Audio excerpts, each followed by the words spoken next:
Պարբերաբար արվող գրառումները, խնդրում եմ ասեք կապ տեսնում եք, հրահանգված է քաղաքական պատվերը, ինչ է, շոու է։ Իրականում այսօր խորհրդարան եղած լրագրողները շատ ուշադիր պետք է լինեին։ Ամբողջ օրը Նիկոլ Փաշինյանը նստած, անջատված նստած, այդ կառավարության հաշվետվությունն էր։ Մեկ էլ որ պայթեց, մենք պատգամավորները, մեր գործընկերները որ դալիճում ներկա են, մեկ էլ ասա անակնկալ եկած խելագարի պես սկսեց շարել։ Իրականում այս քինախնդրությունը, այն ինչ որ կատարում են, նայեք, այստեղ հարյուրավոր ոստիկաններ են դիմակավորված։ Լրագրողներին կոչ կանը որպես նախկին խմբագիր, ավելի լավ տարածքը նկարեք, հարյուրավոր ոստիկաններ դիմակավորված հավաքվել են։ Ինչին են սպասում են։ Շեֆի հրահանգի։ Վաղը պատրաստում ենք ազգային ժողովի հետ հաշվետվության ժամանակ ներքին գործերի նախարարին օրինակ ասել, որ իր կարմիր բերետավոր այդ անասունները, մարդ ծեծողները, ձեր գործընկերներին ծեծողները, բայց շաբաթ ավելի շուտ եկավ, քան ուրբաթը։ Ինչ կատարվեց։ Նիկոլ Փաշինյանը մի պահ ստատուս գրեց, մի պահ կանչեց իր խմբակցության ղեկավարին, հանձնարարեց սկսեք ու բոլորը ինչ որ անհոդաբաց նախադասություններով ազգային ժողովի ամբիոնից է խոսում ու զուգահեռ իր ֆրակցիայի ամենակարևոր մասը մլիցեքը ոստիկան չեն դրանք, հայրենիքի ոստիկան չեն, որոնց ազատեցին Հայաստանի անվտանգության պաշտպանության պարտականություններից օրենքով, որոնց առավոտվանից գիշեր տարիներ շարունակ ուղղակի ծառայեցնում են Նիկոլ Փաշինյանի կամակորություններով։ ԱԱԾ-ն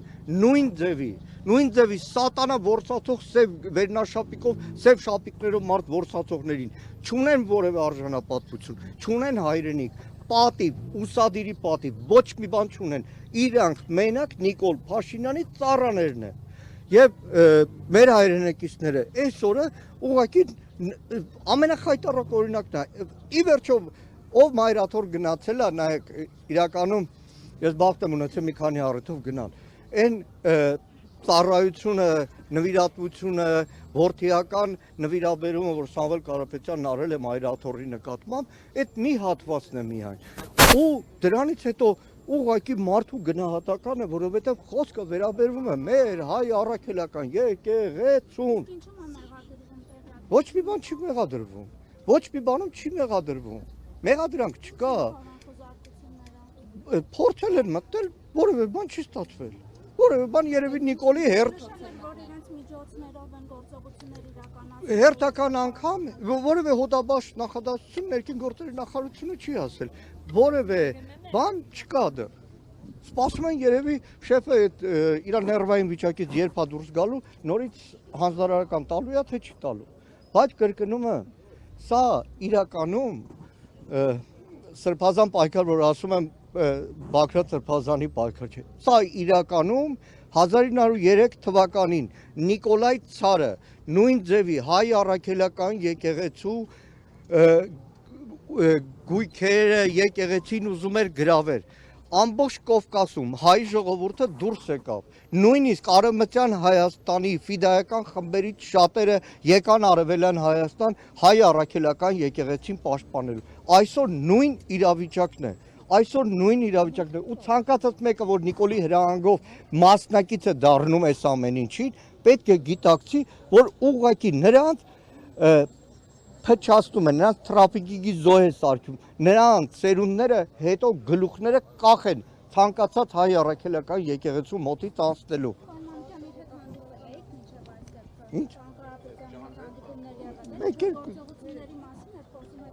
Ինչ գործողություններ։ Մարդու սրտի խոսքն է։ Մարդ, որ այս եկեղեցու ծառան է, մարդ, որ իր ամբողջ գիտակից կյանքը այո գործարարությամբ է զբաղվել, բայց ամեն ինչով մեր ժողովրդի ցանկացած մատից փուշ անելու մասնակից է դարձել, հիմա դառավ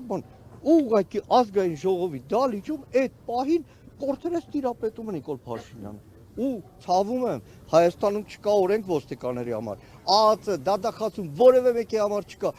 Ասեմ դες, այսօր ազգային ժողովում Արծիկ Մինասյանի հարցը որ քննարկվում էր Սերանոյանյանի։